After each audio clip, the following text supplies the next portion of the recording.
nobody there. Sky is falling, metal rain, chaos mornings, no one's sane. Crumbling towers, streets in flames, forgotten heroes, who knows their names. Broken future, shattered dreams, end of times ain't what it seems. Back due to popular demand, the paper crinkling. Excuse me out there in the audience. Welcome to Weaponized News. This is Sam Chaney reporting. Today is May 8th, 2026. Thank you for joining us on this Friday edition of Weaponized News. We have a whole lot of news to get to for you today. Strait of Hormuz still closed, essentially. There's skirmishes going on there between America and Iran right now, ongoing here. The Department of War released the UFO files today. We'll take a look at that. Day 70 of Iran war. We're going to take a hard look at that. We got economic news. We have geopolitical news. And the genocide in Gaza and Lebanon leveling continues. All of that and much more on this Friday edition of Weaponized News.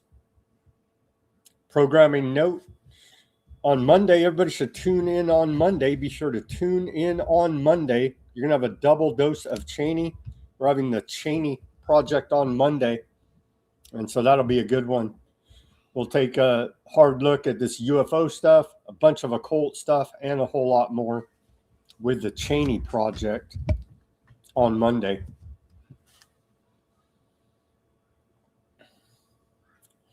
Just waiting for some people to jump online. There's Mac. Shout out to Mac. Thank you for joining us, Mac, on the YouTube.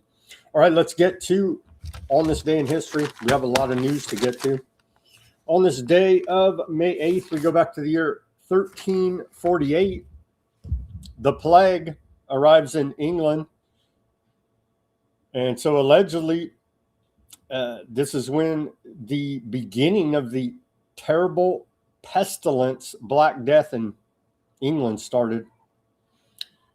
A ship from Bordeaux carrying the plague lands in Melcombe Regis, now known as Weymouth, Dorset. On this day, 1348. And so we're still having this problem with the mice, it appears. We'll cover a little bit of that. On this day, 1521, we saw the Parliament of the Worms. Parliament of the Worms installs edict against Martin Luther's 95 Theses. 1541, on this day, Spanish explorer Hernando de Soto and his expedition are the first Europeans to discover the Mississippi River. 1657, on this day, English Lord Protector Arthur Cromwell refuses the English crown. 1792, on this day, the United States establishes the military draft. 1812, on this day, U.S. passes first foreign aid bill authorizing up to $50,000 to assist victims of the Caracas, Venezuela earthquake. I guess that we're getting paid back now by taking all their oil and gold there. 1846, on this day, we saw the first major battle of the Mexican-American War, fought in Palo Alto, Texas. On this day in 1858, American abolitionist John Brown holds a secret anti-slavery convention in Canada. 1877, on this day, we saw the first Westminster dog show. Also on this day in 1878, 1 year later, David Edward Hughes' paper on the idea for a microphone is read before the Royal Society of London by Thomas Henry Huxley. 1879, on this day, George Selden files the first patent for a gasoline-powered automobile. On this day in 1912, we saw film and television production and distribution studio Paramount Pictures founded. Now it's taken over. Now it's been taken over by Larry Ellison and his crew.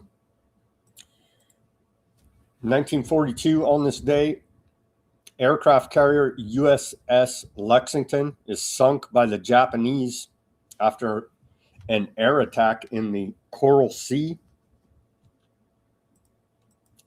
1945, on this day, VE Day, World War II ends in Europe after German Field Marshal Wilhelm Keitel formally signs Germany's unconditional surrender in Berlin to the Allies, represented by the United States, UK, France, and the Soviet Union. 1958, on this day, I thought this one was kind of funny. 1958, on this day, then U.S. Vice President Richard Nixon is shoved, pelted with stones, booed, and spat upon during his visit to Peru. And so, yep, there you go. 19, treatment of Christians in Aardvark land. No? Yeah. But happened to old Richard Nixon as VP in Peru, when you know. 1976, on this day, Muhammad Ali is indicted for refusing induction into the U.S. Army. And then we fast forward to 1999. Nancy Mace becomes the first woman cadet to graduate from the Citadel Military College there in South Carolina.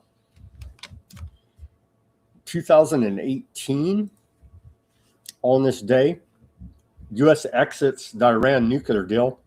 Then President Trump withdraws the United States from the multilateral Iran nuclear deal negotiated under President Barack Obama. 2024, on this day, it was reported New York has more millionaires than any other city in the world, 1 in 24, with 744 centimillionaires worth more than $100 million and 60 billionaires. They're in New York City. And on this day in our civil liberties history, we go back to the year 1973. War on drugs really begins. New York Rockefeller drug laws enacted. The so-called Rockefeller drug laws, named after their champion, New York Governor Nelson Rockefeller, imposed harsh punishments for the possession and sale of drugs because they served as a model for similar punitive laws in other states, and which eventually extended to other crimes as well. The Rockefeller laws are regarded by many as the real beginning of the war on drugs. And it turns out the drugs won. Turns out Rockefeller's war on drugs and the drugs won. Sorry to report to you here. Don't do drugs, kids, seriously. Okay, here's our segue to the news. Absolute disgrace. Donald Trump uses a solemn memorial for fallen soldiers of Abbey Gate to shamelessly plug his luxury golf club. He treats grieving Gold Star mothers as mere props to advertise his private real estate. And so here you go. MAGA loves it, I guess. I also want to express my love for the moms with us whose extraordinary heroes gave their lives in the terrorist attack at Abbey Gate in Afghanistan. I got to know you very well, very well. And these are phenomenal people. We went to a club I own in Bedminster, New Jersey, which is beautiful. They played music. They said, "Do you actually think he's coming out?" They said yes. And I was going to do just to stop by and say hello. And we ended up listening to music for 4 hours on that beautiful night, looking at the sky, thinking about those wonderful people. Abbey Gate, very well known. I also...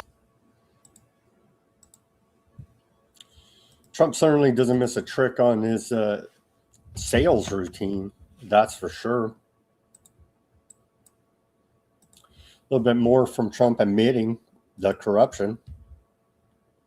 Everybody loves school choice. With accounts, we have a very special thing, the Trump accounts, where we're helping families to set aside tax advantage savings for their children's future. And we are giving every American newborn child $1,000 automatically to invest and to grow over the course of their lives.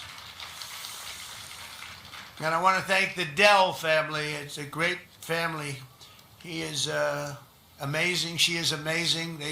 They've done such a job on that. They put up a lot of money too.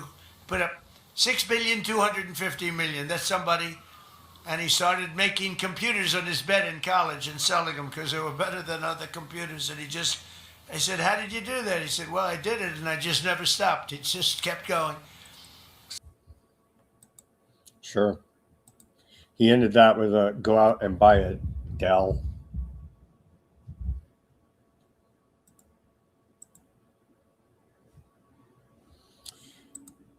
This is a bizarre clip. Trump confesses to extrajudicial killings,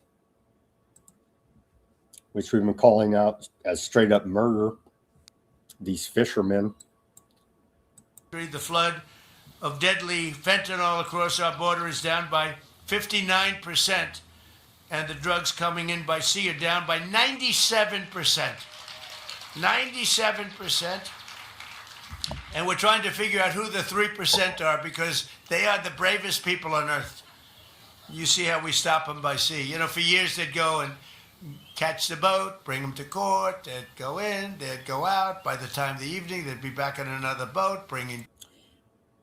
That's called the rule of law, due process, and he's bragging about murdering these people. Drugs in. So we gave him warning, and we don't do that anymore. We do it much more efficiently. But think of that, down by sea. A lot of them came in, about 50%. It's down 97. Now we read the flood of deadly fentanyl. And remember when they're murdering these alleged narco drug traffickers, the Purdue Pharma and the Secular family got off with a $5 billion fine for kicking off the whole opioid epidemic in this country, faced no jail time. So remember that when they brag about murdering these alleged narco drug traffickers. And so all I do is win. The White House posted this.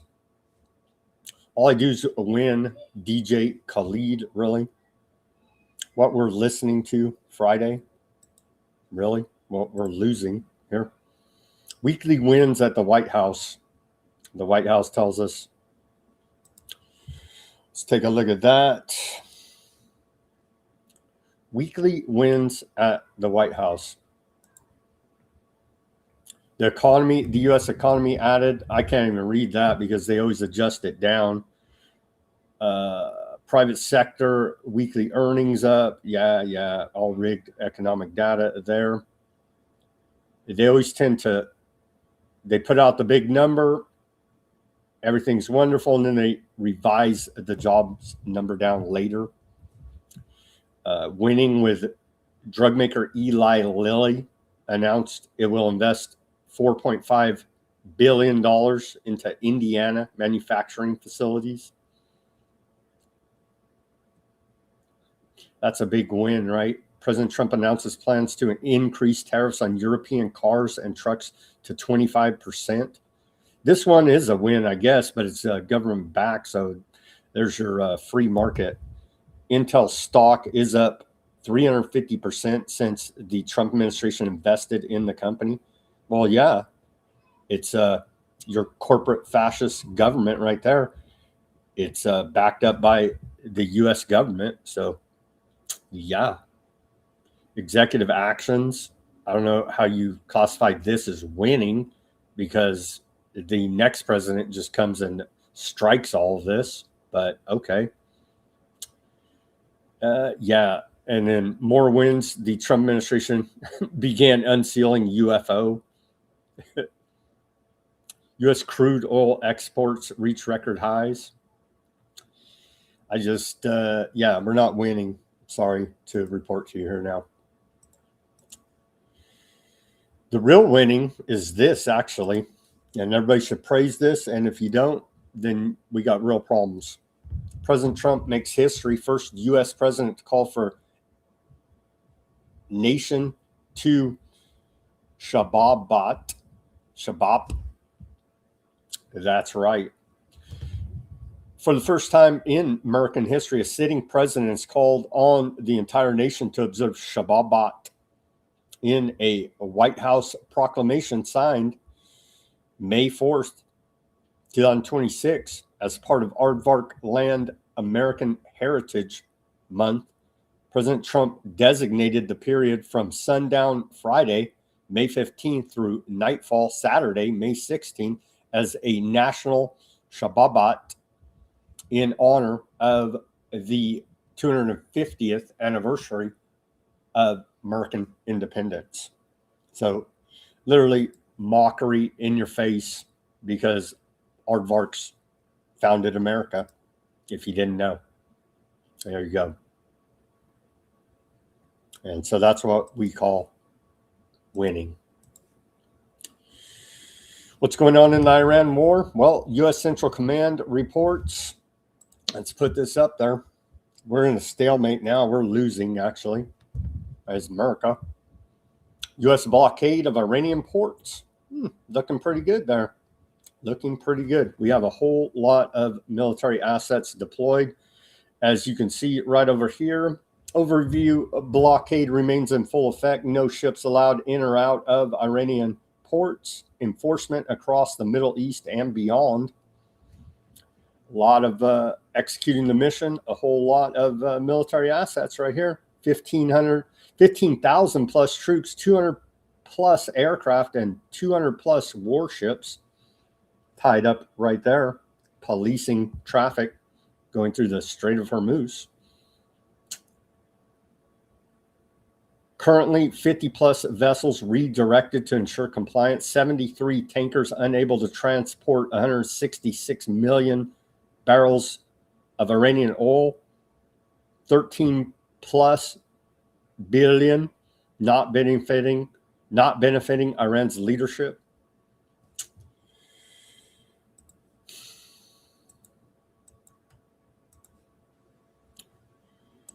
U.S. Central Command put out this post.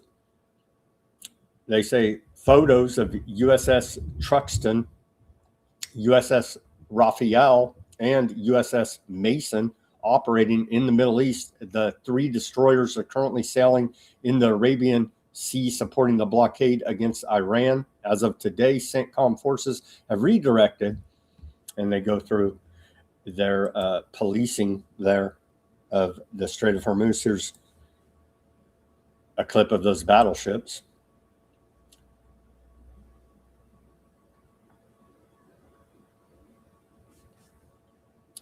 From U.S.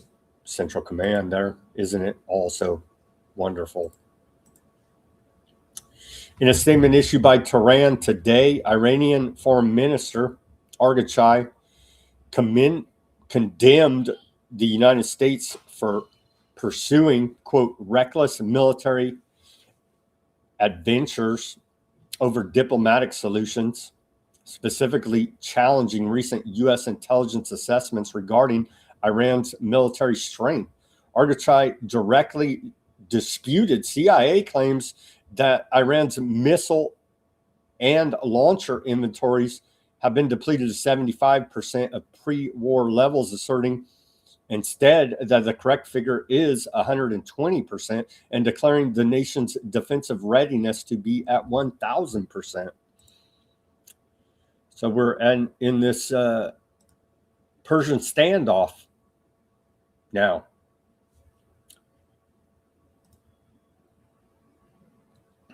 Out of Tehran there.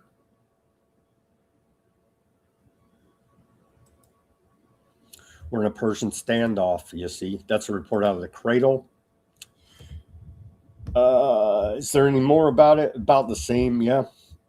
Iranians never bow to pressure, and diplomacy is always the victim, Argachai wrote in his message.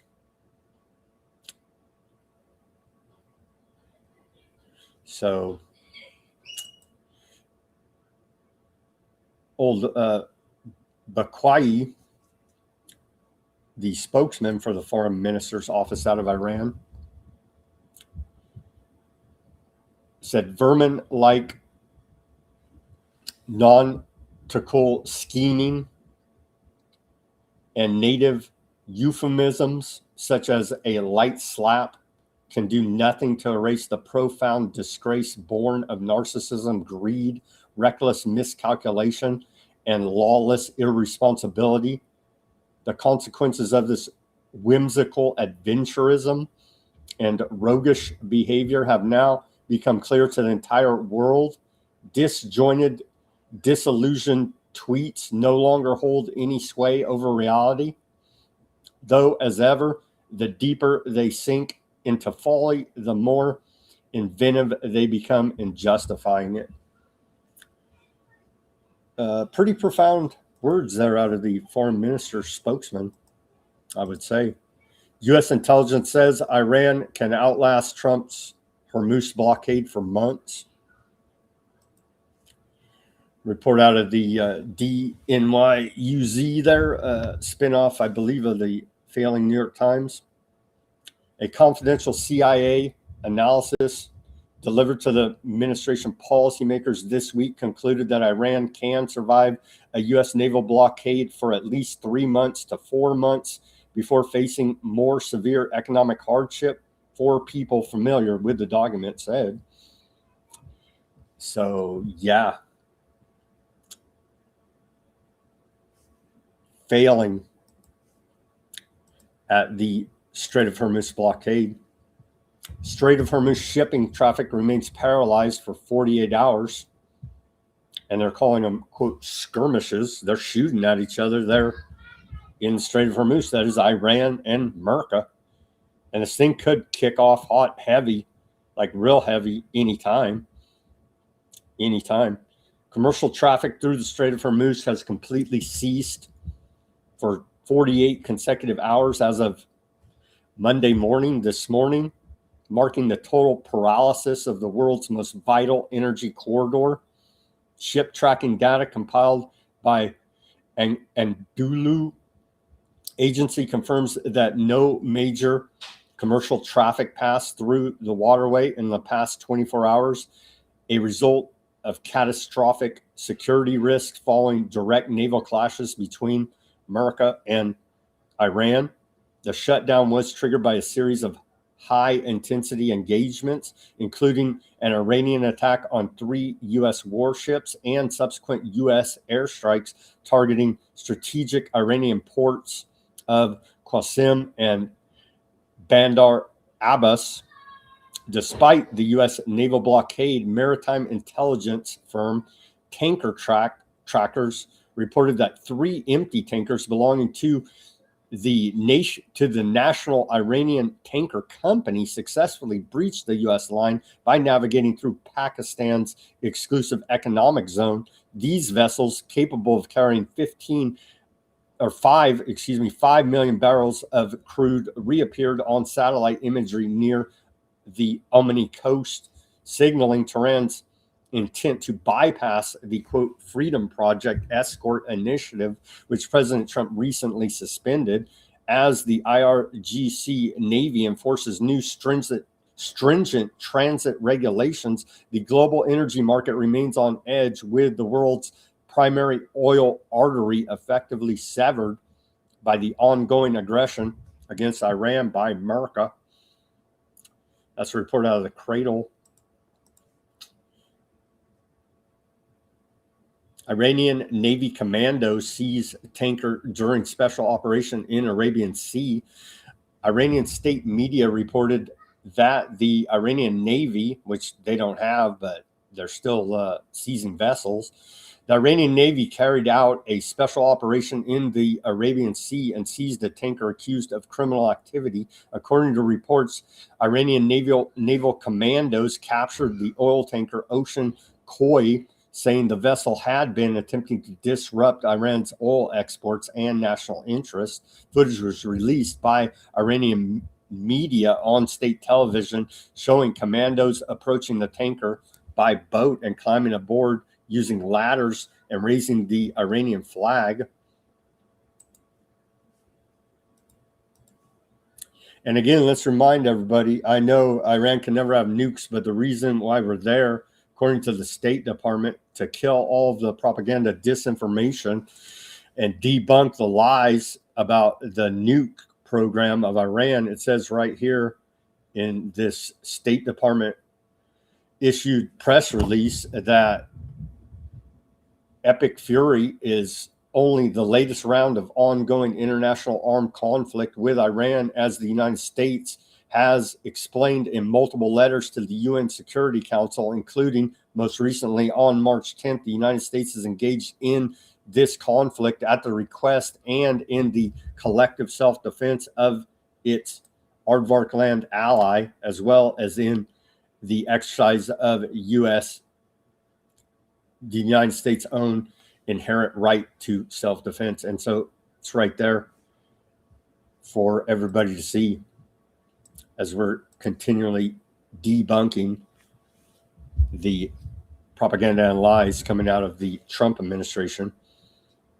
Former National Counterterrorism Center Director Joe Kent has said prior to the start of the Iran war, the U.S. intelligence community agreed that the Islamic Republic was not developing a nuclear weapon, according to a report out of Fox News, as we continue to report here to you.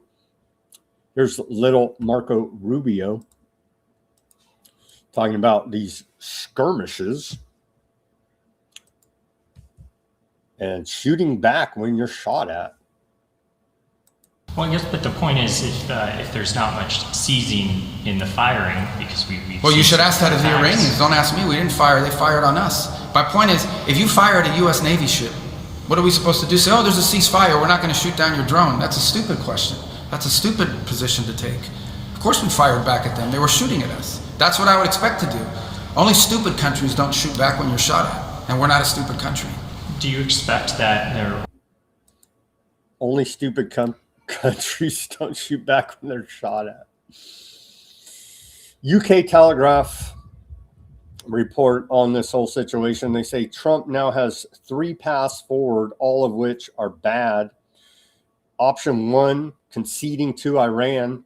If Trump quickly reaches an agreement with Tehran to open the Strait of Hormuz and lower oil prices, he would be accused of surrendering within the U.S. This would mean a complete failure of the maximum pressure policy. Option number 2, escalating military tensions. Any attempt to forcibly open the Strait of Hormuz or attack Iran's main infrastructure could lead to a full-blown regional war. This option would push oil prices above $150 a barrel, bringing global stock markets to the brink of collapse and entangle the U.S. in a quagmire much larger than Iraq and Afghanistan. Option number 3, continuing the status quo. If he does nothing and waits, high energy prices that are resulting and the resulting inflation, gasoline at $6 a gallon in America will push the global economy into recession. In this scenario, Iran will continue its unofficial exports and Trump's standing in domestic polls will fall even further.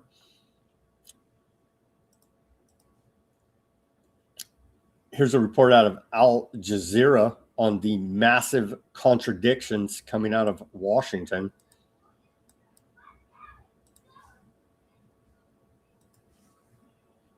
The interesting thing is that, Nick, so according to records of the US Treasury, the same ship is actually under the US sanctions, and the United States claimed that the Ocean Koi has operated as a part of the Iranian shadow fleet since at least 2020. And according to the same statement, so the Barbados flag Ocean Koi, owned by Marshall Island-based Ocean Kudos Shipping Limited, has transported millions of barrels of Iranian high sulfur oil and condensate since May 2025. So there is quite an interesting case here. So while Iranians saying that this ship was attempting to undermine Iran's national interest and Iran oil reserves, so Americans are saying that actually it's a part of the Iranian shadow fleet. So in the coming hours, perhaps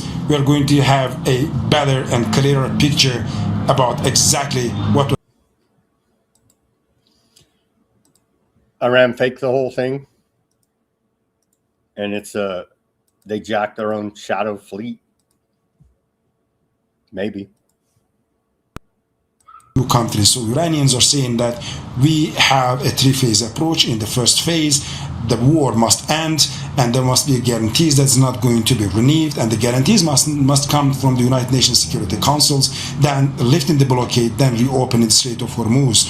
However, while Iranians are saying that, the dispute is directly about the new maritime regime that Iran announced about the Strait of Hormuz, and based on that, Iran saying that it is going to keep its sovereignty over the Strait of Hormuz, and that is now, at this stage at least, one of the main contentious point between the two parties.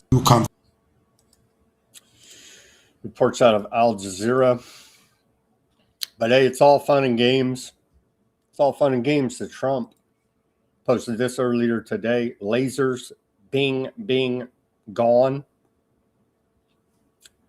It's all so funny, but it just doesn't hit like it used to. Here's Iran winning the propaganda war with Lego videos. The latest. We got a couple of these. So Trump's memes just don't hit compared to these Lego videos. Sad to report. Ceasefire broken. Ceasefire broken. You attacked our tank and now your ship's smoking. Ceasefire broken. I ran warned you once, now feel what we're holding. You hit our oil tanker in the middle of the strait. Tried to play tough, now your destroyers feel the weight. IRGC Navy and some missiles fly straight. 3 US warships damaged running from the gate. Emirates join the strike, helping you dirty gang. Get ready to ride camels again. Feel the shame, we keep our word. You break it every single day. Ceasefire broken. You attacked our tank and now your ship's smoking. I ran warned you once, now feel what we're holding. Yeah. You thought you could sneak in and break every rule. Now the whole world watching you play the fool. Epstein class pulling strings, Trump on his knees, doing whatever BB tells him with ease. Drums of war are beating, we hear them loud and clear. We do not want war, but you keep testing it. Ceasefire broken. Some called it a love tap, what a pathetic lie. You started the fire, now Iran is responding. Harsh response coming, hear the Persian lion roar. Iran still standing tall. Sacred defense. Sacred defense. We keep our word. Yeah, we see you. Sacred defense. There's more.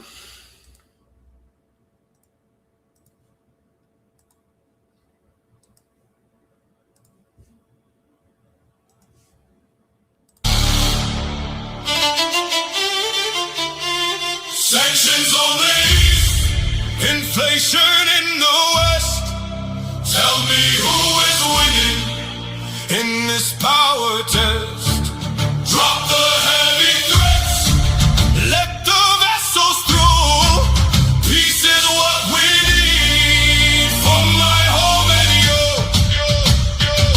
family shaking every time they hear the planes above. Schools are closed down, we're disconnected from the things we love. You pulled the plug on the JCPOA back in 18. Maximum pressure, but civilians caught in the machine. The grid is down, the power's out, the medicine's too high. You say you target governments, but make the mothers cry. We got our sovereignty, we stand our ground, we won't concede. But strictly speaking, man, the everyday people bleed. They call you arrogant, reckless, dishonest to the core. An opportunistic man who's always knocking on the door of war. You type on Twitter, causing global split and deep divide. Talking about deals, but holding the missile by your side. If you don't sign the bomb, it starts higher and more severe.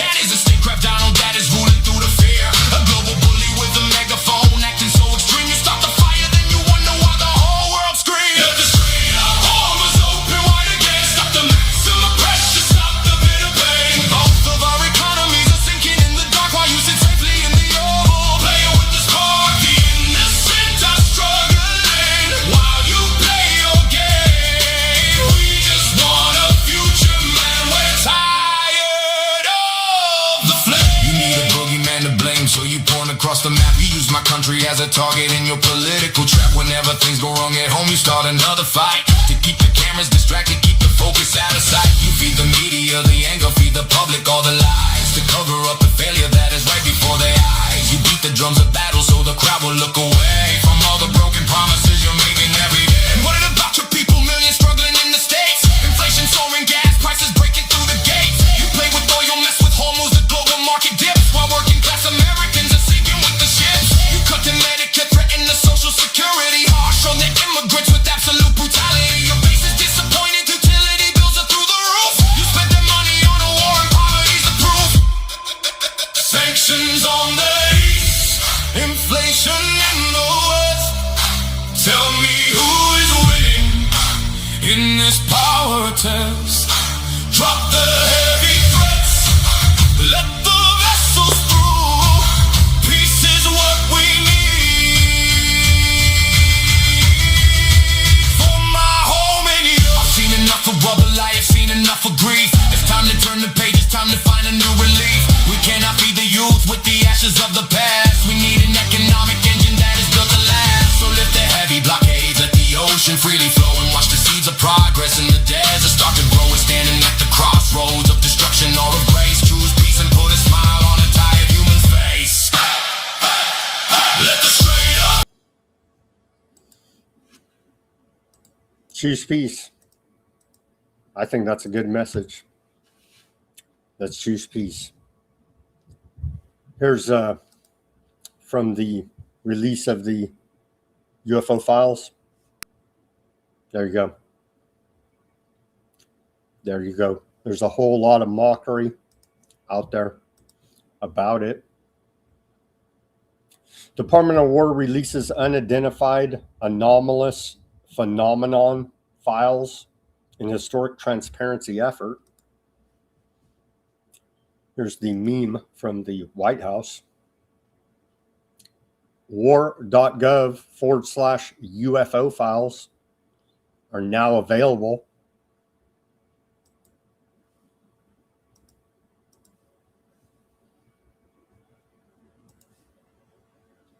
Right there. Department of War releases unidentified anomalous phenomena files in historic transparency effort.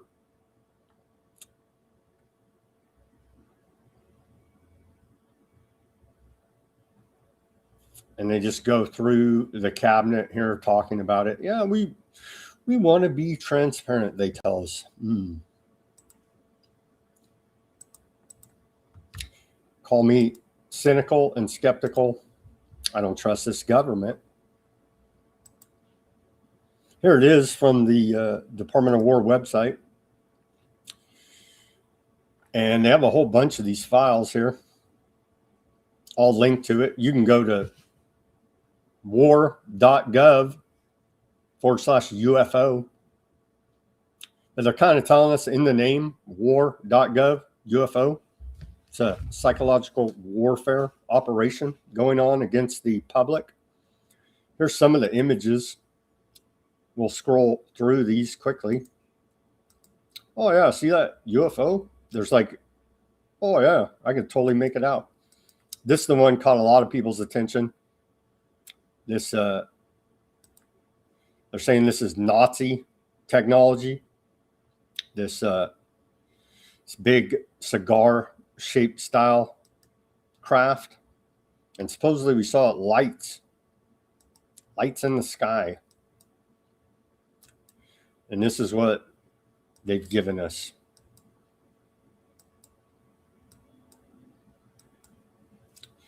Not a whole heck of a lot, but they say more's coming. And of course, mocking the release here. Plenty of mockery out there. There you go. Low budget alien. There you go. That's about what we got here. Let's hear the report out of the War Channel, Fox News, about this UFO files release.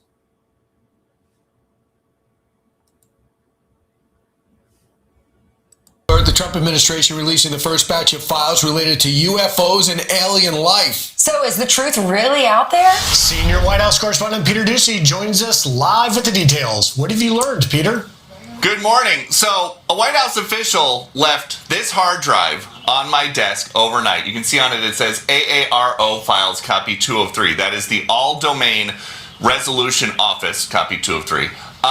This is the first big batch of UFO disclosure ordered by President Trump. Some of the clips and videos on there have popped up different places before. Some of them have not. And we have been going through this all morning and overnight to try to put together some of the best videos so we can all look at this together. This is a world exclusive right here. So let's go to the first clip. Over the skies of the United Arab Emirates in June 2024. An inverted teardrop with a vertically linear trailing mass, as described by the War Department, suspended below. The War Department cannot say for sure what this is. It is officially listed as an unresolved UAP report. The next video, over the skies of Iraq, December 2022, moving bottom left to top right of the field of view. All CENTCOM gets from this is an area of contrast. That's what they describe it as. It is officially still listed as an unresolved UAP report. Next video, over the skies of Greece, October 2023. What is described as a small and circular UAP flying near the surface of the ocean towards land. CENTCOM can't tell us what it is. It is officially listed as an unresolved UAP report. Within the last 2 minutes, all of these videos have gone live on WAR.GOV/UFO, and a White House official tells Fox first, while past administrations sought to discredit or dissuade the American people, President Trump is focused on providing maximum transparency to the public, who can ultimately make up their own minds about the information contained in these files. And there's also a fresh look at some historical records. There's this from Apollo 17 included in this big document dump. One of the astronauts says, we've got a few very bright particles or fragments or something that go drifting by as we maneuver. The control center says, Roger, understood. Whole lot of nothing. They're saying that page 42 is this.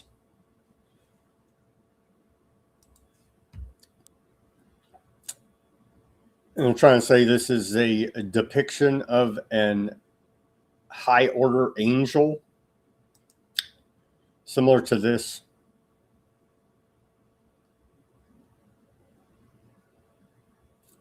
I'm trying to say this is an angel released in the UFO files. Let's hear from Bobert about this. God is the creator of the universe. He's never not going to create. So it's always been something in my mind to say, well, how can we be the only ones? Like, God's not going to stop creating just with us. But the more I look into this, the more I see the Old Testament and what was told to us there of fallen angels and Nephilim. I mean, this is in the Bible. There's nothing that says that fallen angels, that Nephilim just disappeared. And so I believe that this could be an aspect of it. You know, there are things that we have seen that could resemble portals. And, you know, I mean, we serve an infinite God, a God of the universe. And to say that this is the only realm is ignorant. And so what I've seen, I wouldn't, you know, put it as, you know, Marvin the Martian kind of thing. But I do believe that this is more spiritual. And if you really want to go there, demonic. God.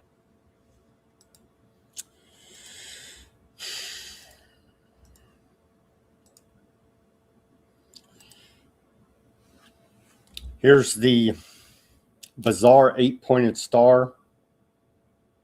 Some people are saying it's a chandelier shot in the same studio they shot the moon landing.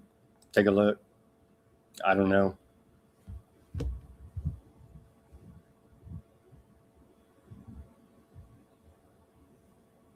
That's in the UFO files. Supposed to be something. Is it a chandelier? And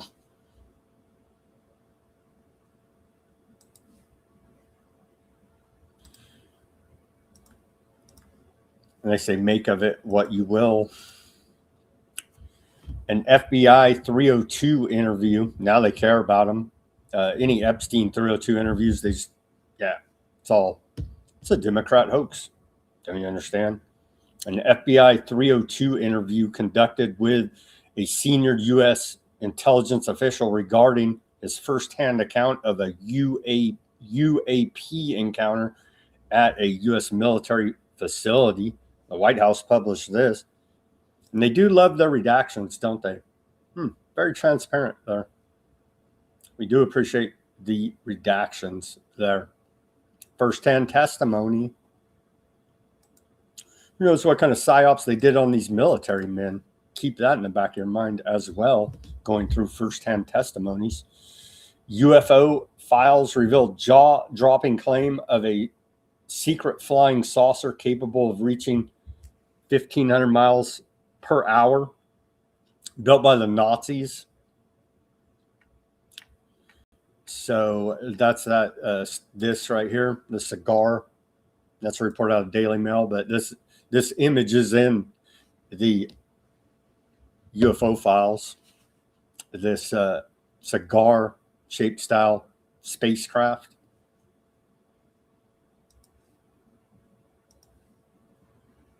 In 1947 FBI document alleges 2 agents were killed during an investigation into flying discs. The Murray Island UFO case suggests 2 agents were investigating a UFO sighting and recovered debris before their B-25 mysteriously crashed. Here's that 1947 FBI report.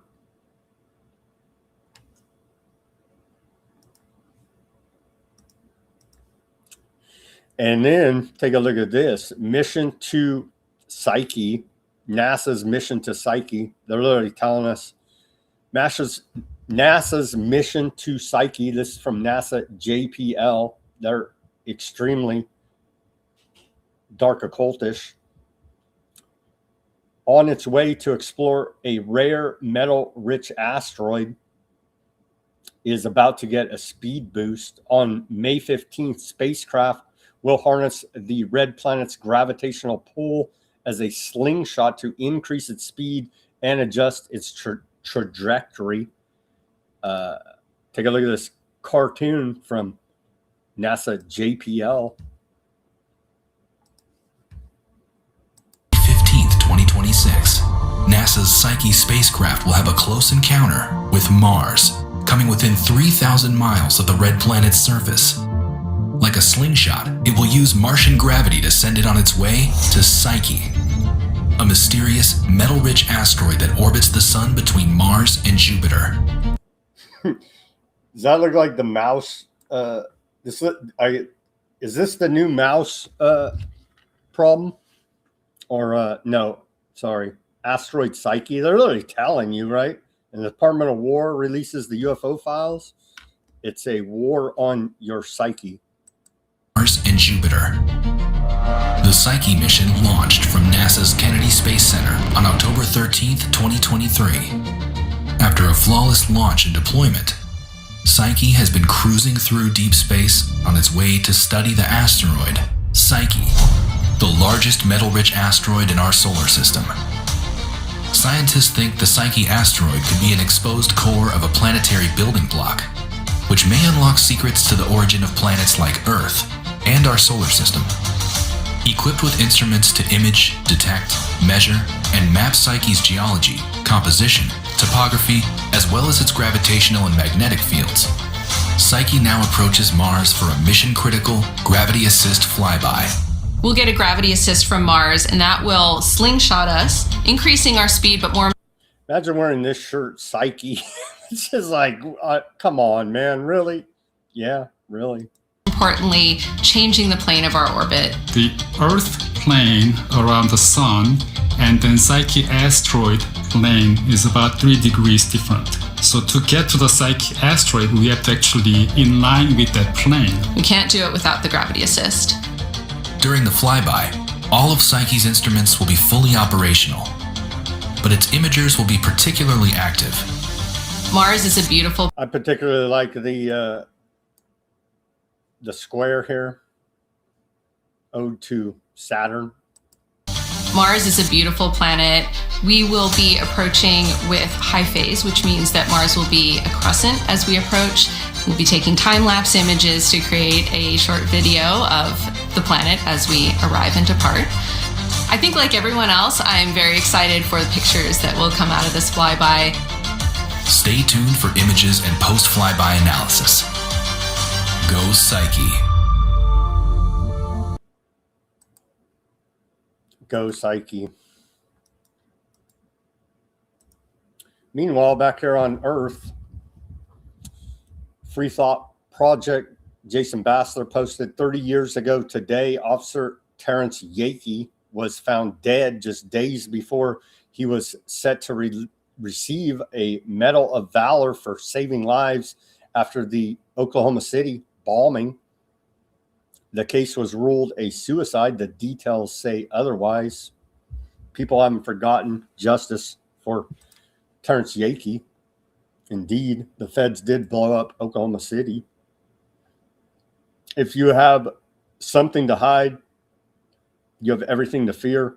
In 1995, a bomb was detonated in the Alfred P. Murrah Federal Building, killing 168 people. One of the first rescuers to respond to the Oklahoma City bombing was Police Sergeant Terrence Yakey.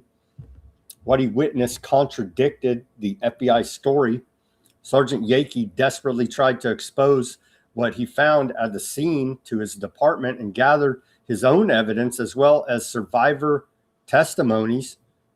He was to retire due to what he described as injustice and corruption in the police force. A televised event, Yakey would have an outlet to speak about what he saw and disclose it to the public. He would never live to tell his tale. Terrence Yakey was found dead in a field. His neck and wrists were deeply cut. He bled to death in his car, but was found 1 mile away. He was strangulated.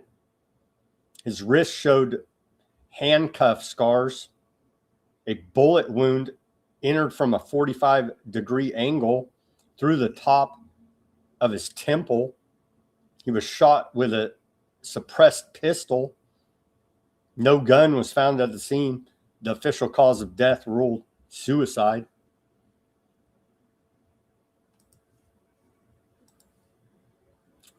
More from Bassler here about the data centers. Why do we need all these data centers? Because we need technocracy, you see. How the U.S. compares to the rest of the world data centers here. Data centers, we have 5,427. The U.S. has the largest concentration in the world by a massive margin. The rest of the world has an estimated 12,000 plus data centers. And you can see right there the building of the technocratic surveillance police state here in America for our own good, of course. More from Bassler. He says, if you're still repeating the lie that we need to win the AI arms race against China, which is more accurately a data collection race, you need to stop it right now. You're laying the bricks of your own surveillance prison. But China, bro, China, they're getting us. And that was in reference to this article out of Wired magazine. A dark money campaign is paying influencers to frame Chinese AI as a threat. Build American AI, a non-profit linked to a super PAC bankrolled by executives at OpenAI and Andreessen Horowitz, is funding a campaign to spread pro-AI messaging and stoke fears about China.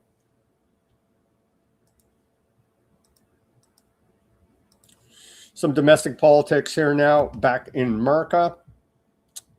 In a huge blow to Democrats, Virginia court strikes down House map. It's a headline out of the failing New York Times. Here's a report about it from NBC News.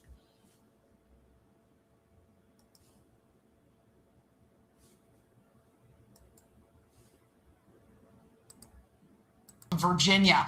In a major blow to Democrats, the state Supreme Court struck down a voter-approved redistricting plan that could have created up to 4 new blue House seats. All right, so check this out. Here's a look at the current map versus the new one that Virginians voted in favor of. So the court ruled that Democrats did not follow proper procedure when putting the constitutional amendment, because this went to voters, on the ballot. So the approved map on the right side of your screen with a lot more blue in it has now been rendered null and void. NBC News senior reporter Jane Tim joining us now. She's an expert on election administration and policy. Jane, shortly after this decision was handed down, President Trump posting about it being a, quote, huge win for the Republican Party in America in Virginia. I guess the question becomes, is this procedural? On what grounds did the Virginia State Supreme Court strike this down? Yeah, the Supreme Court said that the legislature broke the law in how they put this amendment to the voters. So to get a constitutional amendment on the ballot, you have to pass it through 2. And no one ever gets in trouble for breaking the law in the government. Trump is planning to fire FDA Commissioner Marty Makary, report out of the Wall Street Journal. Here's what do you do with a drunken Hegseth? Talking about the bat miracles in the military. Secretary of War Pete Hegseth. Joe Biden's mandate to force military service members to take the COVID-19 vaccine was wrongfully and unlawfully applied because the Biden Pentagon refused to grant exemptions for certain medical and faith. Again, no one gets in trouble. The government breaks the law after law after law. Only you and I have to follow the law. They do whatever, make up whatever bullshit they want, and no one ever faces any consequences. Here's, they're calling it a big win, rolling out, well, they busted this $522 million genetic testing fraud scheme. Let's watch this short report about it from HHS. Welcome to This Week at HHS OIG. Our message is clear. Fraud has consequences and accountability is non-negotiable. This week, 2 men were sentenced for a massive $522 million genetic testing fraud scheme. This was a calculated scheme driven by illegal kickbacks and fake documents aimed right at Medicare and Medicaid. But the whole entire thing is part of... But the real crime here is the exploitation of patients. These fraudsters targeted people needing tests to predict their risk of cancer just to pad their own pockets. The result, millions in restitution and years in prison. To stop these criminal groups, we are also sharpening our focus. That's why OIG joined the West Coast Strike Force. It's It's a new initiative led by the Department of Justice to combat large-scale healthcare fraud across Arizona, Nevada, and Northern California. Together, we are on the front line targeting fraud across the region. They're doing all that, keeping us safe from the fraud, but the PrEP Act, which would potentially allow for lawsuits against all the tyranny they did during the bat time, that's still in place. So it's kind of falling on deaf ears here. The results are in. HHS says FDA approves first gene therapy for inherited deafness. New gene therapy enables children with rare form of deafness to hear. You can see it right there. And they're rolling out these gene therapies. Now, thanks to the Trump administration, this treatment is available for free. First of its kind gene therapy for rare hearing loss. In clinical trials, patients born deaf were able to hear for the first time. Quite an accomplishment there. 2 New Jerseyans may have been exposed to a person infected with Hunta virus who was on the cruise ship MV Handis, where an outbreak has killed 3. New Jersey state health officials have said.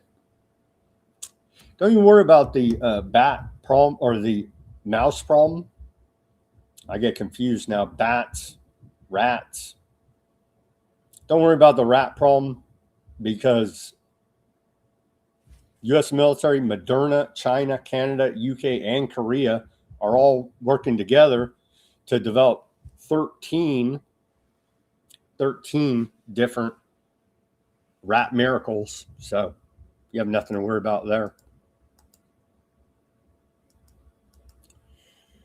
Okay, we're at the top of the hour. I need to take my live commercial break. Everybody go to weaponizednews.com. Get yourself some stickers over there. Help support independent reporting and analysis brought to you 5 days a week, Monday through Friday. Broadcasting live, 5 p.m. Pacific, 8 Eastern time, weaponizednews.com/shop. We have the holograph sticker, the white background sticker, the clear sticker.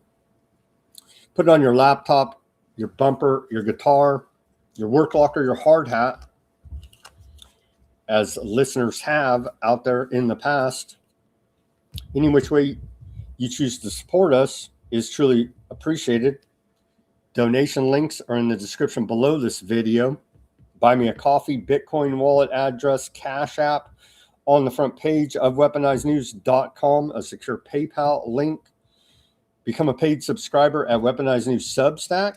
We give away everything free, nothing behind a paywall, but you can help show your support for the show.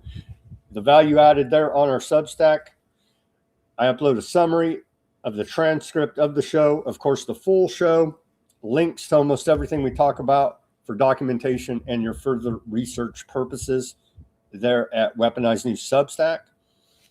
So any which way you choose to support us, through patroning the store, through donations, through subscription, it is truly appreciated. Give us that like, share, subscribe, push that notification button. All of that is free for you. weaponizednews.com/shop. All the links are in the description below this video. Also in the description below this video, the links to all the channels that we're broadcasting on. If we're cut off for whatever reason on one channel, we have 7 others that we're on. So all those links are in the description below this video. Doing what we can here, reporting independently at weaponizednews.com. Thank you for your attention to that matter, and welcome back to the second half of Weaponized News on this Friday, May 8th, 2026 edition. Now we're going to take a look. Well, I guess we'll play it. Department of Homeland Security put out "Have a Nice Day" as they're trying to rebrand ICE to NICE. Here's that video they put out. We're not getting mass deportations. They promised us they're not going to pass amnesty. I'm not holding my breath. They'll probably pass amnesty next.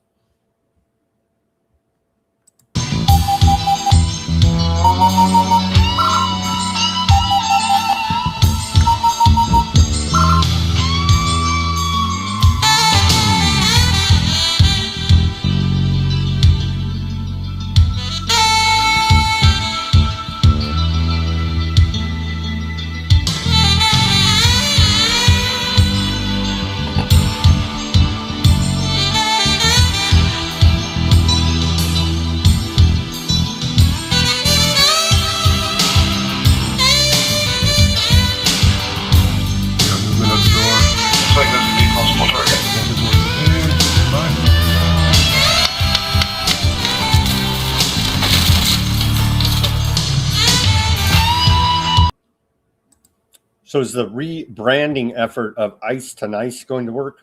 I don't think so. Here's a mashup. Yesterday, we reported on it from Vigilant Citizen in regards to the 2026 Met Gala and the dark occultic symbolism behind the fashion show.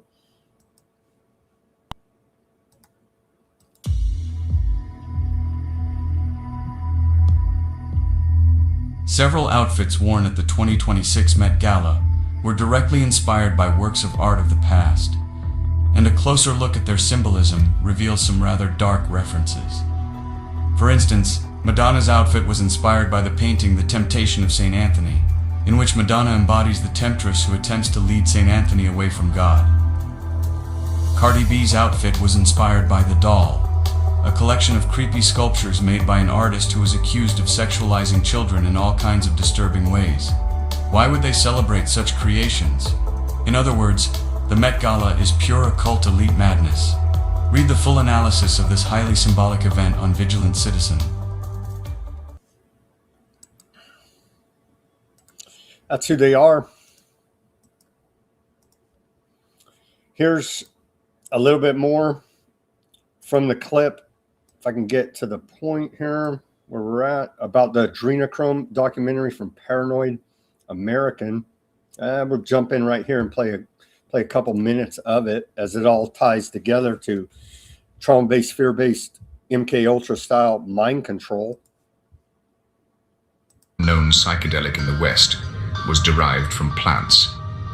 Ibogaine, which comes from the iboga shrub, mescaline, which comes from the peyote cactus, and LSD, which comes from an ergot fungus on rye.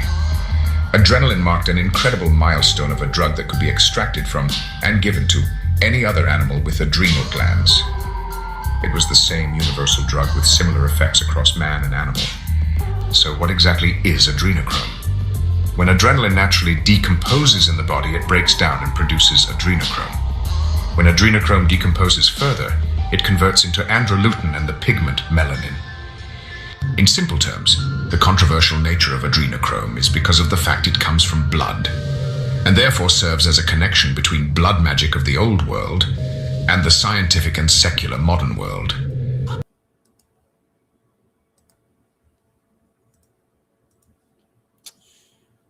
Epstein's brother says that the suicide note is a forgery.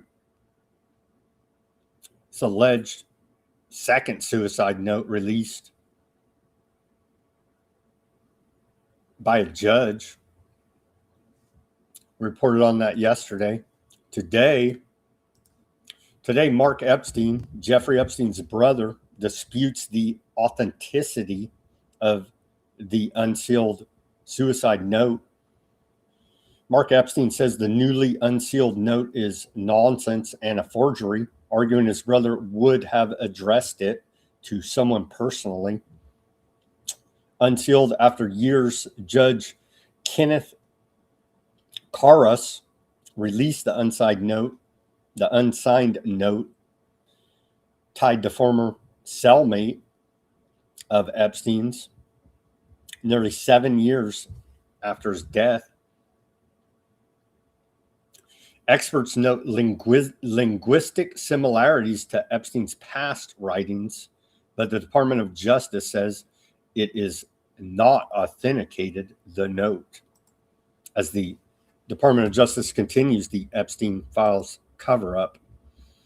New Jeffrey Epstein advised the U.S. Treasury Department in briefings dealing with the emerging use cases of Bitcoin and other cryptocurrencies. In 2014, meetings came while Obama administration was in the midst of a highly sensitive negotiation with Iran over its nuclear program, which coincided with Epstein's own private meetings with lead U.S. negotiators in talks at the time.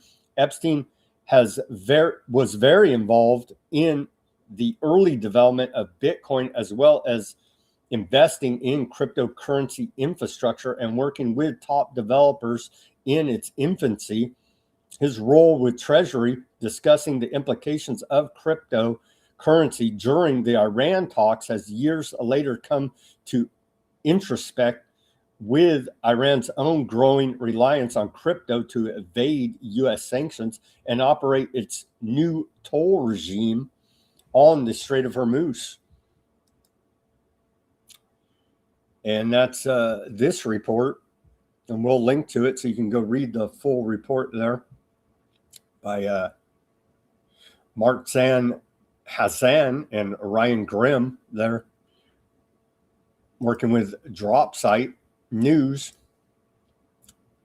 FBI witness says Howard Lutnick orchestrated massive fraud at Cantor Fitzgerald, laundered money for the Russian mafia, and bought the house next door to Epstein. Forgot about that, right? He was Epstein's neighbor, and brags about going on his family vacation to Epstein Island. Here's these FBI intake forms that they literally laugh about. They're like, crime after crime after crime after crime after crime after crime after crime after crime after crime reported to the FBI, and they laugh about it. Here's another one. So yeah, Mr. Fraudster himself there, our Commerce Secretary, Howard Lutnick, who's rigged up the tariffs, charging 4% higher, betting that they would fail and winning, not showing up on 9/11 while his company, the large majority of it, died in the collapse of the Twin Towers, and openly bragged about taking his family vacation on Epstein Island. That is our Treasury Secretary, our Commerce Secretary, Howard Lutnick. Did you know that Trump bought Epstein's infamous private jet, Lolita Express, and used it during his first presidential campaign? It's all a Democrat hoax, though, you see. Here's a report from CNN about Maxwell in prison. Nobody was happy about her being there. We all felt like we were being punished for her being there. That's Julie Howell. She's a white-collar criminal who was serving time at a minimum security prison camp in Bryan, Texas, when Ghislaine Maxwell was mysteriously transferred there last summer. Howell was upset about it, and she communicated with the reporter. I was very upset about her being moved. Given her crime, she shouldn't be there per BOP policies and procedures. And so it was very unfair. A few days later, Howell learned that she was in trouble. The guard came in and he said, Hal, they want you in the lieutenant's office. And then he says, did you speak to a reporter? And I was like, oh, yes. He said, well, it's all over the World Wide Web. And he's just telling me that, I messed up and I'm going to be shipped. The warden came in and asked, what I was thinking. Said that her phone was blowing up all weekend. I ruined her weekend. I shouldn't have talked to them. And I did apologize. At this point, I'm a little teary-eyed. And when I told her that my daughter had, a trafficking experience, she rolled her eyes and flipped her hair back. And she was like, it's too late for apologies, and walked out. Howell was shipped out to a higher security prison in Houston. She recently finished out her prison sentence and is currently on supervised leave. A second woman who was also at Bryan told me that a similar thing happened to her. She was reprimanded for talking to a reporter about Maxwell. This woman tells me she saw Maxwell getting special treatment while in prison. within a day of her arrival, we had armed guards, marshals patrolling. If she had a visitation, she would get to, they closed the chapel and the indoor rec and allowed her to use that building for her personal visits. She'd get bottled waters and clamshell meals delivered to her rooms. A BOP spokesperson told CNN that the Bureau does not discuss details related to specific inmates and that it is committed to maintaining the highest standards of integrity, impartiality, and professionalism in the operation of its facilities. Inmates can communicate with members of the media with prior approval, they said. Tanisha Hall, the warden of Bryan Prison Camp, declined to comment. The DOJ and lawyers for Maxwell did not respond to requests for comment. And the Epstein Files cover-up continues.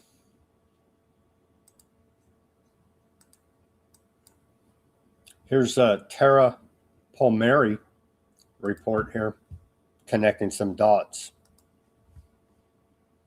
This is a picture of John Kerry with Jeffrey Epstein's housekeepers, the former senator, secretary of state, and member of Biden's National Security Council. Until now, John Kerry has largely escaped scrutiny for his connections to Jeffrey Epstein. I remember back in 2019 when Virginia Giuffre told me that she recalled encountering John Kerry. I was in shock because this would have been at the height of Epstein's sex trafficking operation and just a few years before he ran for president. I looked through thousands of documents in the Epstein files over 10 months, and what I saw was Epstein's fixation on John Kerry and his willingness to introduce him to people like Steve Bannon, a disgraced Emirati billionaire who said to Jeffrey Epstein, "I love the torture videos." In these newly uncovered documents, you see Epstein's staff recalling seeing John Kerry in either photos or personally, like on his plane. Epstein also donated to Kerry politically and to his PACs. Back in 2019, his spokesperson said that Kerry had never encountered Epstein personally. But these documents reveal something that's very common in Washington: power, proximity, and access as currency. Since I published this investigation, Democratic Congressman Ro Khanna said that he wants to call in John Kerry for questioning before the House Oversight Committee. I've reached out to John Kerry's team to see if he will comply. For more of my reporting, head to tarapalmieri.com and you can read the full. Mr. Skull and Bones there, John Kerry. Shocking, I know. Tied up with the Epstein scandal. On to the economic section of the show, if we can stomach this. And so they're bragging about cutting federal government jobs, red meat for MAGA, but turns out it's not the win you think it is, because it's been, these federal government jobs have been replaced by Palantir Foundry operating system, i.e. technocracy. So this isn't the big win of downsizing the federal government that it's being sold as. This is a payroll for the last 2 months dominated by private payrolls. How do I know, Nicole? Another 9,000 federal jobs lost. That means since the peak in October 24, remember that date, the federal government is down 348,000 jobs. That's 11.5% cut. Again, that's not the big win that you may think it is, downsizing the federal government. They've been replaced by AI. So the S&P is hitting all-time high today. It's quite striking, actually. Things are moving in the opposite direction from Main Street. Kraft Heinz CEO Steve Callahan has said that most people are, quote, literally running out of money at the end of the month. Canadian youth unemployment is 19.5% for 15 through 19-year-olds, a near all-time high. This surge represents a 57% increase in joblessness for young people over 3 years, with 437,000 searching for work, according to a report out of the Fraser Institute. Michael Burry, the famous for The Big Short, says the market today feels like the last months of the 1999-2000 dot-com bubble. The Hill exposes how Amazon's rapid delivery is built entirely on systemically undercutting wages and mistreating workers. I'm sure it's fine. But in order to get to the point of where we have most billionaires, a lot of these industries, and this is not exclusive, like some billionaire, and I'm sure there's an example of $1 billion industry that doesn't rely on anything that we would look at with a frown. But for the most part, when we talk about a lot of these huge industries, even Amazon, when you have the option to get it in an hour, to whose expense are we getting this shipped so quickly? Like, if we look down the pipeline, is anybody getting undercut with wages? Or, I mean, we've heard some of the employees of Amazon rally against the company about mistreatment in the past. So if we look at like all the different ways that why we have to have unions to protect workers. Wasn't there a report about, there was a report an Amazon worker died in the warehouse and they just laughed about it and like a robot drove by and swept them under the rug, something like that. Senate and House Democrats have launched an investigation into whether pardons and commutations issued by President Trump were driven by pay-to-play dynamics, reported out of ZBS News. Here's some more from The Hill. So philosophically, right, it does take a village to build $1 billion business, right? You have to have people in communities that will, which is why California will be like, okay, on the back of this community that's now been outpriced of living anywhere in California. And that's Gavin Newsom's fault.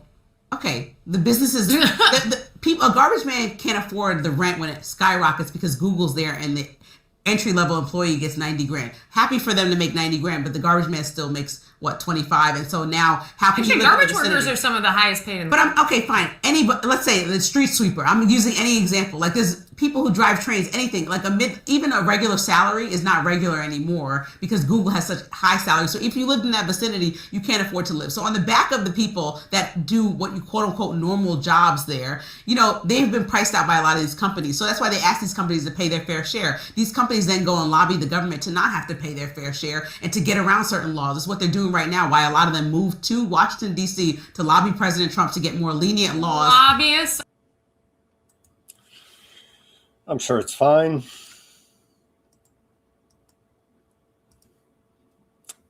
Trump's son's behind $1 billion investment network targeting White House favored industries.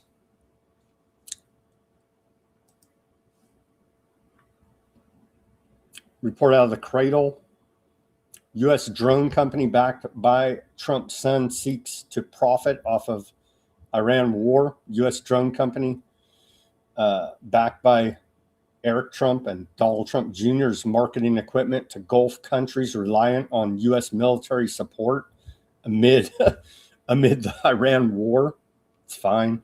Trump's sons take stake in Kazakh miner that won $1.6 billion U.S. contract.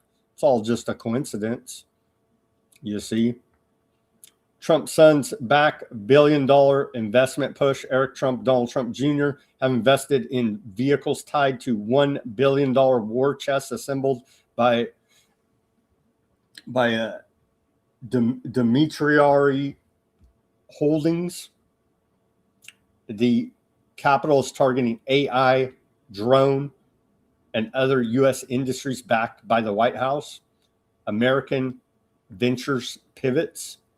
I'm sure all of these investments are on the up and up, and they would have made them if their daddy wasn't president. Here's Trump disconnected from reality. Says, you know what's happened today? Gas prices are way down. The stock market is way up. And he was actually fact-checked on the X on this video. This was yesterday. Here's Trump disconnected from Main Street. Well, no, gas prices have come down today. Have you looked? They've come down very substantially today. The gas prices, you know what's happened today? Gas prices are way down and the stock market is way up today. So gas prices have come down. That's just not true. I don't know where he's getting his data from. Fact-checked here on the X.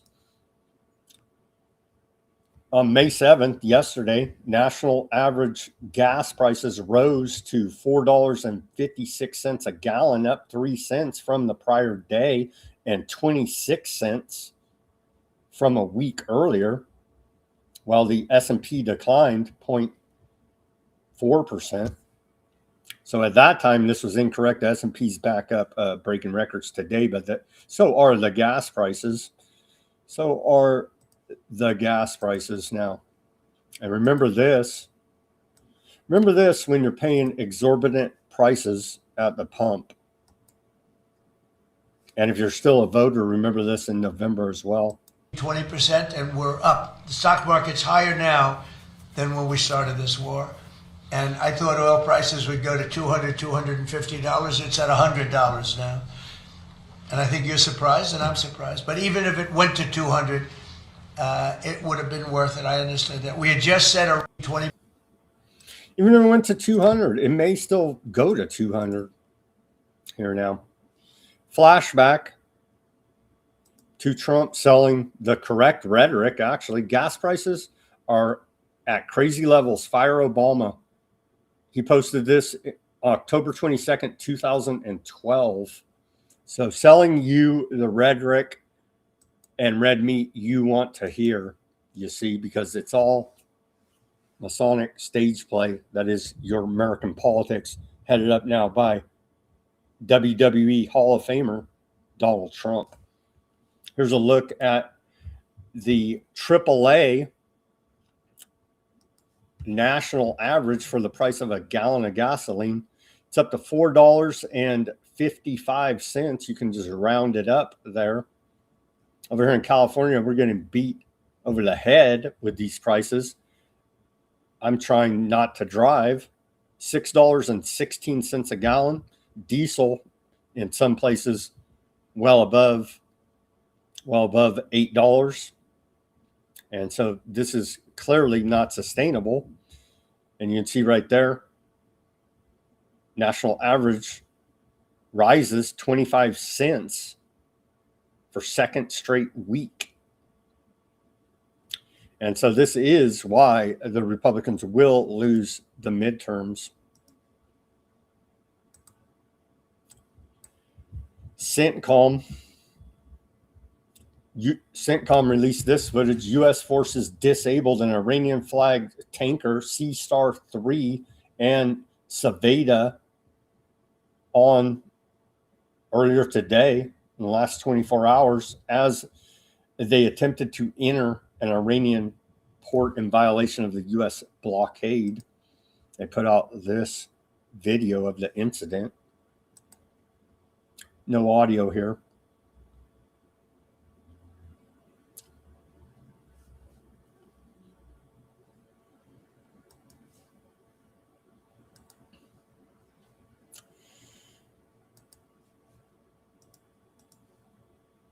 U.S. aardvark land war on Iran drives global food prices to 3-year high.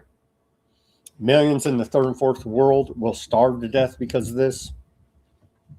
Tens of millions will be plunged into poverty because of this.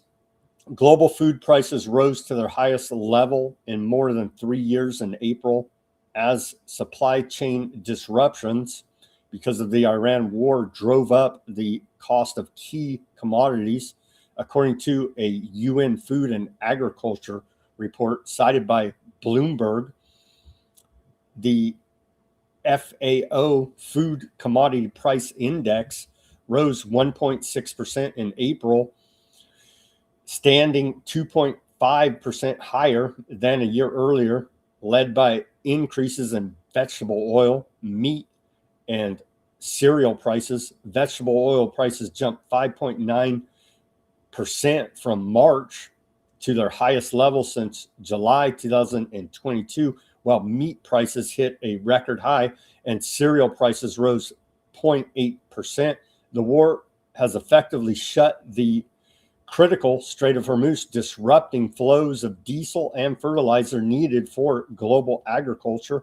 The index tracks raw commodity costs rather than retail prices, meaning higher farm gate prices could take time to reach consumers. And so we haven't seen nothing yet. We haven't seen nothing yet.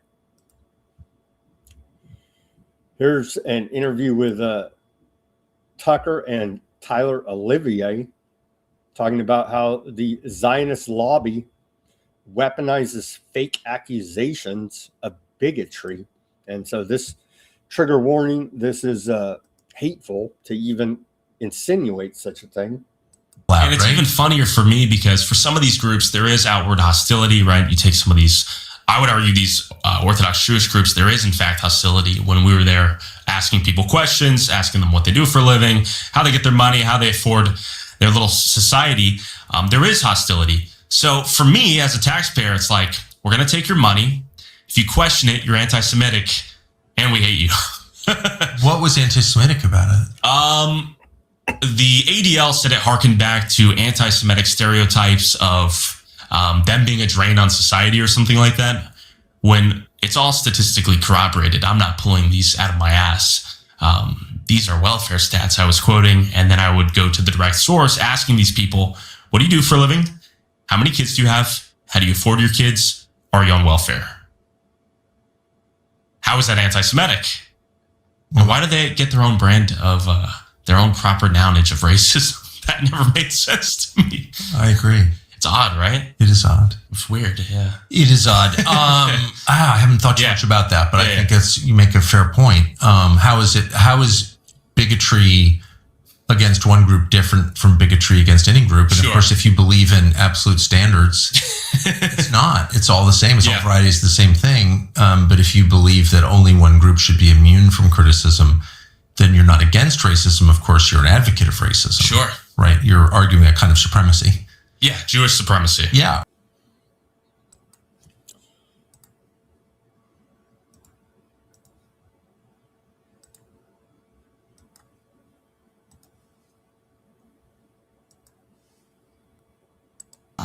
To understand this, you need to understand the way the military-industrial complex, both old and new, has essentially networked itself into every single corner of the country.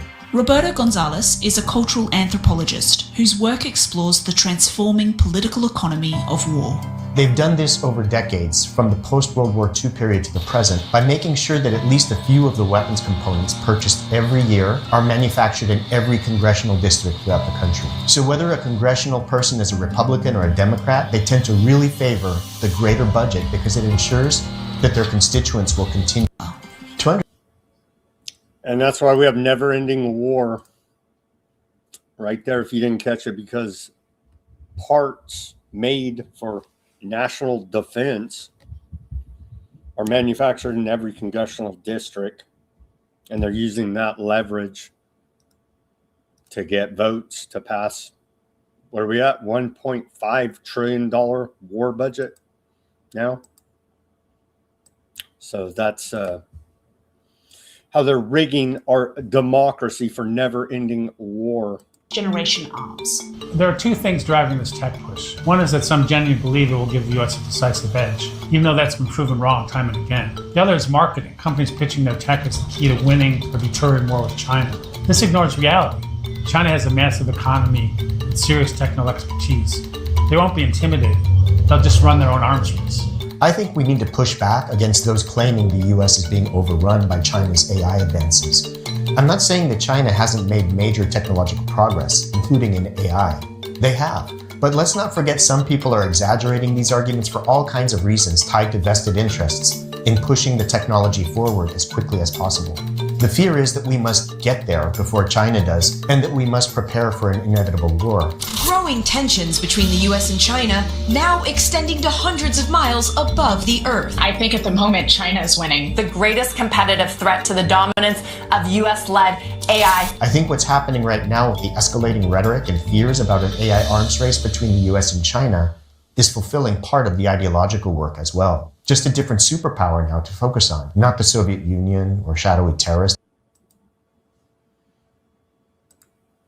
And there you go. We're in a Cold War with China. Give them $1 gazillion or we're all fried. As they're building out technocracy. Not out or going public. If you look at what we know about the Israeli military's use of AI, specifically things like the Lavender program and the Where's Daddy program, It's a terrible but important example for two main reasons. First, it exponentially amplifies the Israeli military's ability to kill Palestinians. These systems track men assumed to be potential militants and then target them when they return home, deliberately timing strikes to also kill their families. That's not just horrifying, it's a flagrant violation of international law. Second, it shows how AI doesn't just make killing easier, it makes it faster, broader and harder to control. But we need to remember also that the Israeli desire to kill Palestinians is not new. The basic settler colonial desire of the Israeli military to eradicate the Palestinians goes back decades. Israeli security forces shall have the responsibility of fighting terrorism everywhere west of the Jordan. There is no other way to protect Israel. Not out or going. And they're going to bring all that home for us. They're building it right now. It's already built. Here's the Department of War meme of the day, citing Trump. They say at the Department of War, under President Trump's leadership, America will continue to be directed energy dominant, bragging about directed energy weapons, lasers here.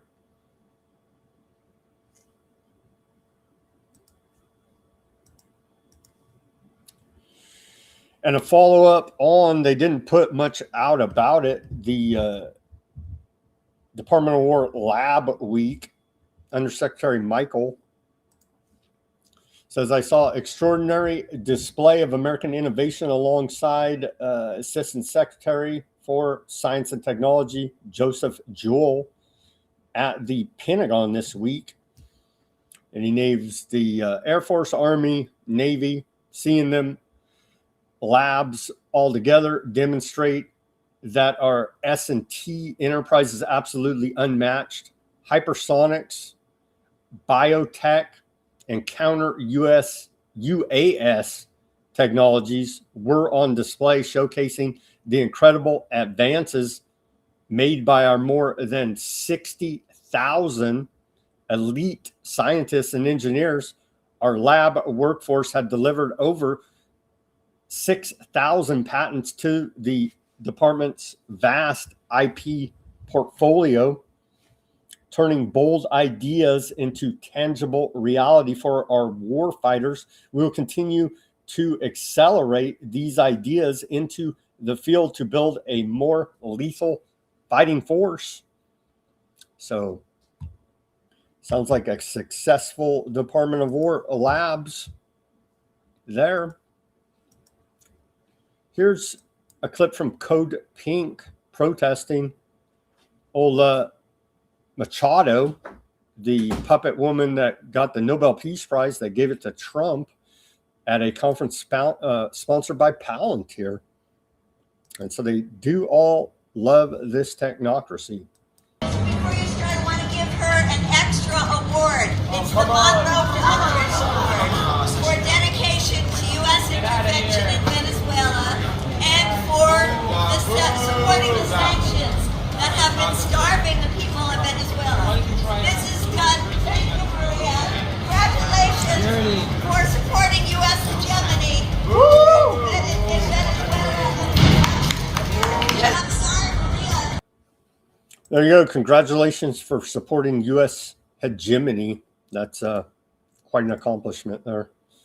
Here's old Lula again. Did Trump put him under a spell? He says he loves Trump now. He said Trump told him during their meeting that there were no plans for the U.S. to invade Cuba. Huh? They're telling us every other day we're getting ready to take on Cuba.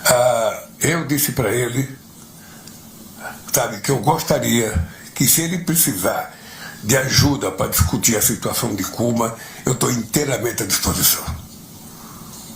O que eu ouvi, não sei se a tradução foi correta, é de que ele disse que não pensa em invadir Cuba. Isso foi dito pelo intérprete, sabe? E eu acho que isso é um grande sinal. Até porque Cuba quer dialogar. Cuba quer dialogar e Cuba quer encontrar uma solução para colocar fim a bloqueio. Was the translation correct? Because every other day you're saying Cuba's next. U.S. lawmakers demand Washington end ambiguity over Aardvark land's undeclared nuclear arsenal.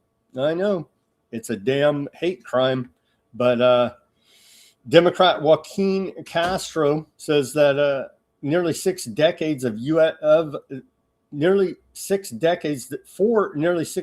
U.S. has voluntarily remained in the dark about Aardvark land nuclear capabilities. So, yeah.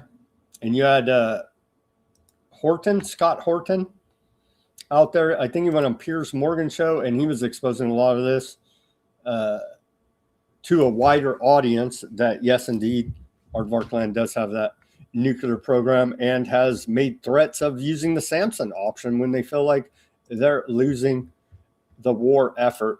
So I don't know what you do with this Joaquin Castro. He's going to have to be sanctioned. He's a member of Congress, but that doesn't seem to matter much, does it? So definitely this character right here, Texas Congressman Democrat on the Intel Committee, Foreign Affairs Committee, definitely sanction him for even talking about this. Calling for the ambiguity of Aardvark land nuke program to end. It's a damn sin, I tell you. Here's Trump saying that the cartels rule Mexico. I thought it was the Latina shine bomb, but it turns out it's the cartels. It coming down. It's come down a lot, but you'll see it coming down. They come through Mexico for the most part. We have a problem because the cartels rule Mexico and nobody else. The cartels, they just rule it. And, we lose 200,000 people. Cartel, I guess that's news to Sheinbaum, but apparently cartels are in Mexico. So we are having a ceasefire, allegedly, there in the Russia-Ukraine war. The Kremlin says Russia does not require anyone's permission to hold a Victory Day parade in Moscow amidst threats of a Ukraine attack. But Zelensky has put out the order for Ukraine army not to attack the May 9th Victory Day parade there in Moscow. He even put out coordinates of the Red Square. Wink, wink, don't attack. So we await to see, as Trump praises this as a great accomplishment. Literally has nothing to do with Trump, I guess, unless he told Ukraine don't attack them, or told Russia let them have their 3-day ceasefire for Victory Day celebration over the Nazis in World War II. So don't attack these coordinates at Red Square. Zelensky's issued a decree. We shall see how this ceasefire plays out. Zelensky said Red Square is less important to us than the lives of Ukrainian prisoners. They're going to do another prisoner exchange, prisoners of war there in the Russia-Ukraine war. 1,000 some odd prisoners are set to be exchanged here now during the May 9th through 11th ceasefire. Hopefully it can last longer and they stop shooting each other. Stalmer's Labour suffers huge loss as hard right reform gains in UK elections. Sweeping losses will heap pressure on UK Prime Minister, Mr. Fabian Socialist Keir Starmer, who said he has no plans to step aside despite a very tough picture there in the UK. They have funny politics there. If you're publicly embarrassed, right, then you resign. That happens all the time, right? And so you would think that the embarrassment of Mandelson and McSweeney, his chief of staff and the top dude there, all caught up in Epstein files and handing them top secret government cables and all the rest of this. You would think that scandal alone would drive him out of power, but yet he's still holding on. Mr. Keir Starmer there, Mr. Big Brother.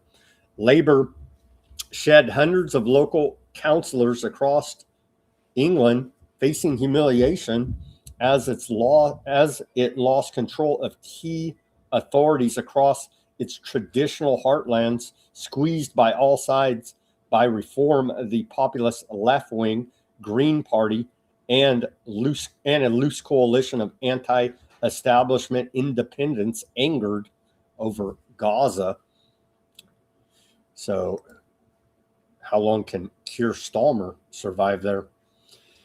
4 convicted in the U.S. trial over 2021 assassination of Haitian president. A Florida jury convicted 4 men earlier today of conspiring to kill Haitian president. Let's watch this report about it from PBS.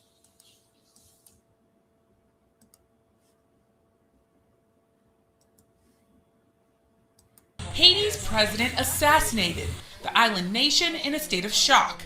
We live in this area close to the president. Even when we have problems with him, we can't imagine that they would kill him like this. Hours after President Jovenel Moïse was murdered in his own home, the streets of Port-au-Prince were uncharacteristically quiet.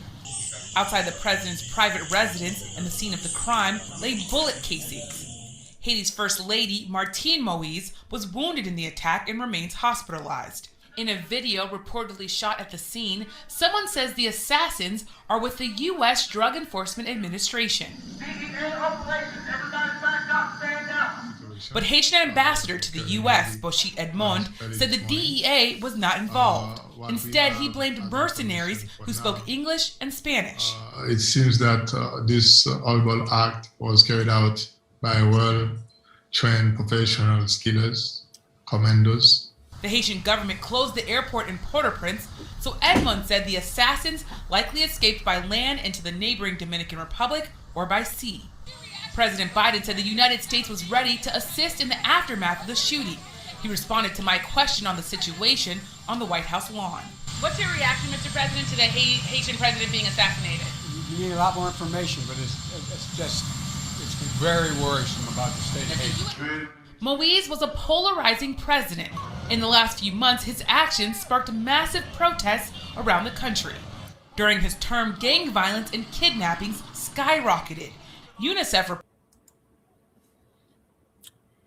So the assassins were convicted today in Florida. They were found guilty of a conspiracy to kill or kidnap a foreign leader, material support for the plot, and violating the U.S. Neutrality Act. All 4 face possible life sentences. At least 5 others have already pled guilty and are serving life sentences in the Haitian president's assassination.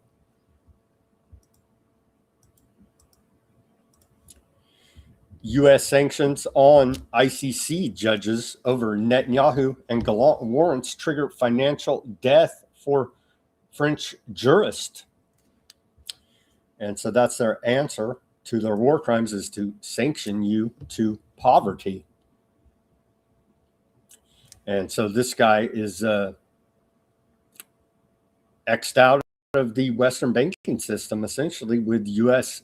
weaponizing the dollars against this French jurist sitting on the ICC in retaliation over the ruling on Netanyahu and Gallant, calling them out as being war criminals, as we've reported when the indictments came down. That's your punishment. Sanctions. The DOJ has indicted a Aardvark group accused of organizing a large-scale, decade-long insider trading scheme that netted tens of millions of dollars in illicit profits. The alleged scheme involved 30 people, one of whom already appears to have fled to Aardvark land. Shocking, I know. The defendants, who include corporate attorneys and other financial professionals, are alleged to have stolen and used confidential information on nearly 30 merger and acquisition deals from several of the nation's premier law firms, including a firm headquartered in Massachusetts, the Department of Justice said. And so here's a clip of them scheming scheming. No, they would never do such a thing. Let me ask you, how many of us felt a sense of pride knowing that so many Nobel Prize winners are Jewish? How many of us felt a sense of unease when the Bernie Madoff scandal broke out? Why is that? It's because we instinctively know that we rise together and we fall together. That whether we like it or not, we're all in the same boat. And that means we have to help each other, give to each other, give to fellow Jews, to all kinds of Jews. Let's make it a habit. I'm not under the illusion that we're going to solve all our differences today. But that's not the point. The point is to focus on what we share. We all move in different circles. It's up to you and me, each and every one of us, to find out how those circles overlap and create opportunities for unity. There's no limit to what you can do. So that's a no-no. You don't scam the aardvarks. All right? DOJ will come down on you, even if you're an aardvark. Leaked body camera footage obtained by Haaretz contradicts Aardvark Land police claims surrounding the violent arrest of Palestinian Aardvark Land prosecutor, showing officers storming his apartment, pinning him down, and beating him mercilessly, despite no visible resistance. According to his lawyers and footage, the prosecutor was hospitalized and underwent surgery for a broken nose and serious injuries to his eye and kidneys. The rain began after an off-duty officer living nearby filed a noise complaint, then entered the apartment without a warrant alongside two other officers.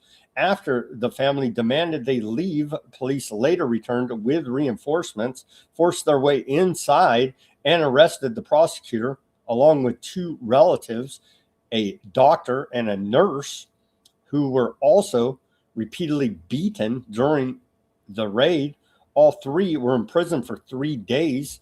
According to testimony, officers mocked the bleeding prosecutor during and after the beatings, while Aardvark Land police later accused the family of assaulting officers. Here's a image of the beating of the prosecutor there. Leaked video of Arab lawyer's violent arrest. No, I got it coming, right? He's an Arab, obviously. Aardvark Land indicts soldiers on charges of spying for Iran. The suspects took photos of Aardvark Land Air Force Technical School and repeatedly sent them to Iranian intelligence handlers.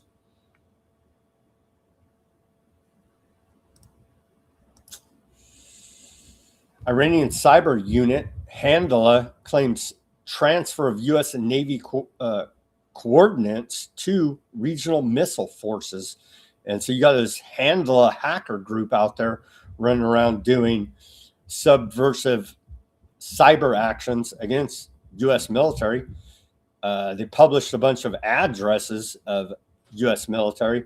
Now they're running around doing these operations. So that's also going on as part of a larger Iran war effort. The Handala hacker group. Hezbollah announced 8 operations earlier today in reply to Aardvark Land ceasefire violations. They announced 4 operations in the last 24 hours, then they announced another 2 operations, then they announced another 6 operations to counter Aardvark Land going in heavy into southern Lebanon. Some images, the same routine as every day. They're leveling the place, you see, and there's photos and videos, video after video after video, photo after photo after photo. They're leveling the place to the Litani, at least, for Greater Aardvark Land Project. More than 100 Lebanese killed or wounded across Lebanon early yesterday as Aardvark Land attacks intensify, according to the Lebanese Health Ministry. The Lebanese Health Ministry said aardvark land killed 32 people and wounded 74 others. Here's some of their faces.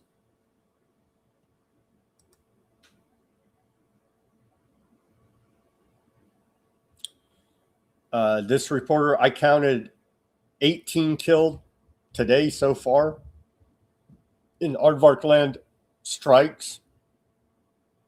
Have we become so used to being killed that we still call this a ceasefire?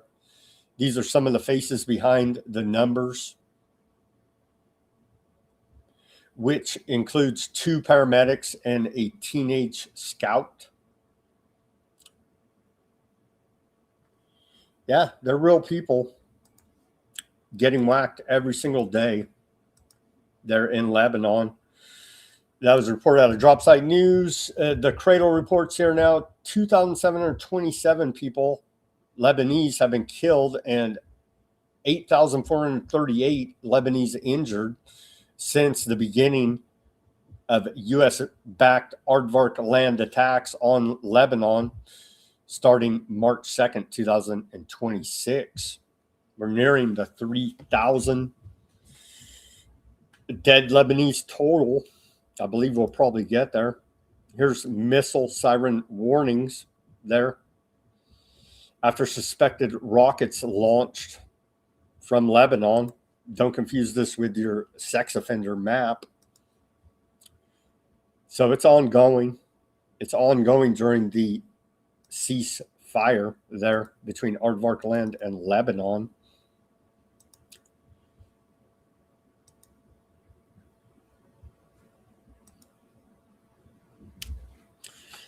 They continue, that is the ultra-Zionist and the IDF continue to attack Palestinians in the occupied West Bank.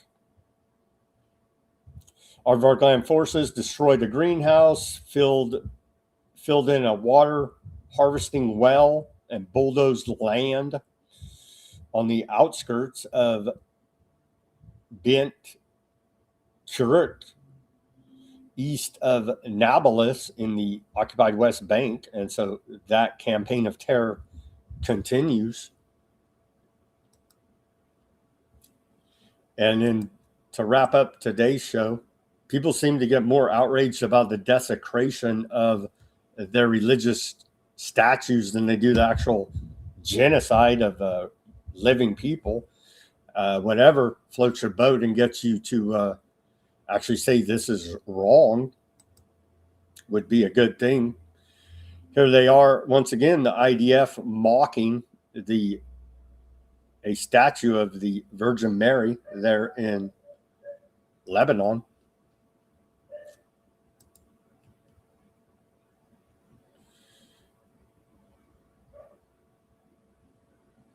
They put kisses, smoking a cigarette, and laughing, but that's their thing. That's their thing, is to disrespect Christians as much as possible.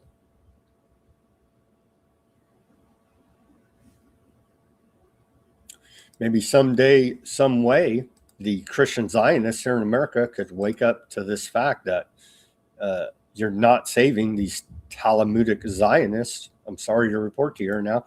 Keep on praying for it, bro. All right, that's all the reporting. Well, let's take a look at the we may very well see major escalations here now as the markets are closed, and that's when Trump likes to attack and rig up the markets to profiteer at the maximum level. Latest headlines out of Iran International. Iran says it will not give up control of Strait of Hormuz as military clashes continue. It's ongoing right there. There is no war. We're not at war, you see. And we've already won the war 70 times, according to Trump. Mark Levin, arch-Zionist foreign agent propaganda man over here in America on the War Channel, Fox News, and on Conservative Talk Radio. Mark Levin warns Iran would resume nuclear ambitions despite any deal. He wants all-out war, endless war, against Iran for aardvark land. He give a damn about American interest because he's a foreign agent, you see. U.S. Central Command posts images of F-16 over Middle East. Are we getting ready for a big, heavy bombing campaign? You know what I mean? Like this close or this freaking close, paper thin ceasefire. There's no ceasefire. They're shooting at us. We're shooting at them. It's a ceasefire. There's no war, bro. I hear you. Senior Iranian official tells Khomeini, says Khomeini's in full health. I thought he was gay and disfigured. Somebody's lying. Trump says U.S. may shift to Project Freedom Plus if deal fails. So never-ending rebranding of failure as the Strait of Hormuz effectively remains closed. Those are the latest headlines out of Iran International. Let's take a look at Al Jazeera, and then we'll wrap up this Friday broadcast. Headlines out of Al Jazeera here say U.S. expects Iran's response to deal amid sporadic clashes in Strait of Hormuz.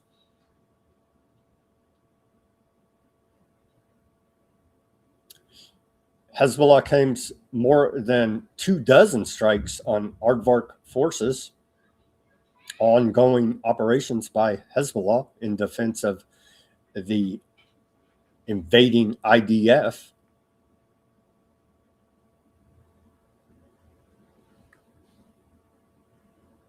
Iran says seized tanker in Gulf of Oman as U.S. disables 2 ships.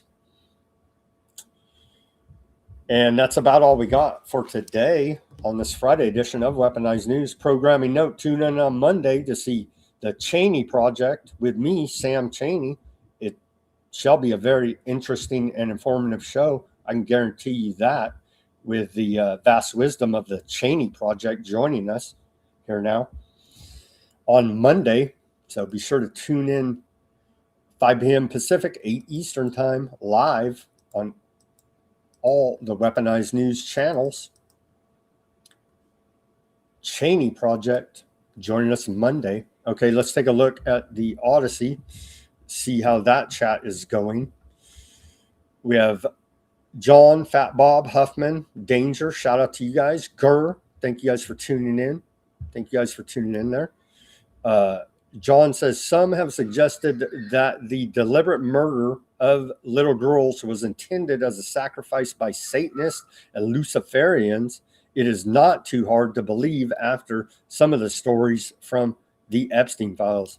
Indeed there, John. Great comment. Fat Bob says, Hegseth, what you do, what you gonna do about it? Send in the military to arrest Fauci and Barella. That's a sin. Even I can't even believe I read that, Fat Bob. No such thing shall happen. Kissinger was instrumental in shutting down America's steel production, moving it to China to be imported back to America. Indeed, Fat Bob. Indeed.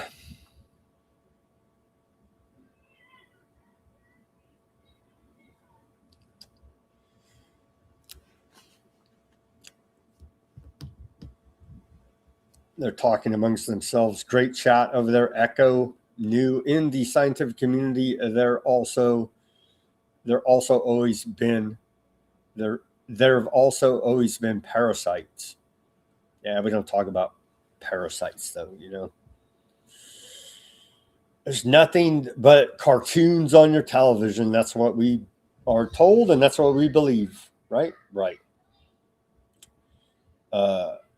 John says, how many frauds, Ponzi schemes, and financial crimes have been committed by aardvarks in the last 4 years? It's probably unlimited, right? It's unlimited. And they only get in trouble when they target other aardvarks or target the oligarchy, the cabal, the Illuminati, whatever the hell you want to call these assholes, the 1%ers, right? They only get in trouble when they go after them. Everybody else, fair game. Fair game. And you're bad for even saying it's bad at this point. So good points there, John. Thank you guys for tuning in on the Odysee and chatting it up. Thank you for tuning in on X. I do believe we're live streaming on the Substack. So if you're on the Substack, shout out to you watching live. The X, Bitchute, Kick, Facebook, Rumble, and YouTube. Let's go check out some. I'm about halfway through the chats. Quite a few chats. I believe we do have some more trolls over there on the YouTube. Shout out to the trolls. Don't do anything too crazy in the chat. I don't know what to tell you guys. We're for peace, bro. We're praying for peace over here. No violence. We're following the non-aggression principle. Honoring our right to self-defense, and peace out, bro. Over there for the subversive trolls that may be chatting it up on the YouTube. But everybody else, if you're legit viewer and legit chatter, thank you for contributing to the show. Quite a few new faces over there. Shout out to the new YouTube viewers. Let me just flash this to the new viewers. Here's our work going back. This is some of the more value. Here's our work on in 2022 on Substack, because we had problems with the bat issues, but you could see all of our coverage here, interviewing doctors, scientists, a bunch of people right here, putting in a lot of work in those difficult bat times. You could read the headlines for yourself here. All that is archived at weaponizednews.substack.com. So you can see the work that we put in right here that we were not allowed to bring to you on YouTube or Google, even for that matter. But we hate Trump, YouTube. Putin's evil. And thanks for having us back. We love you guys now. But all that work is there. Interviews in depth, breaking the bat times down to such a degree you'll get sick of it, as I did, which is why we had to pivot here at Weaponized News to other coverage than just focusing on the bats. But you can find all of that at weaponizednews.substack.com, just showing you some of the value provided there by Weaponized News. And we're long in the game here now, as they say. So they want to fight about Trump and Republicans in the YouTube. We're so far beyond that, man. We're talking about technocracy, and we're talking about technocracy and our region over here in the Greater North America Project. Per the Department of War, our region in the one world government now, okay? A lot of chats. I can't even get to it. Thank you guys. If it was good and constructive. If you're a troll, then get a life, honestly. But a lot of chatting back and forth there. I guess it would appear to be cordial. Oh, yeah. Don't forget to tune in to Ruckus, the Boiler Room. When's it going to be, Ruckus? Is it tonight? Boiler Room going live. It's right now. So tune in to Boiler Room and check out Ruckus and the crew over there, please.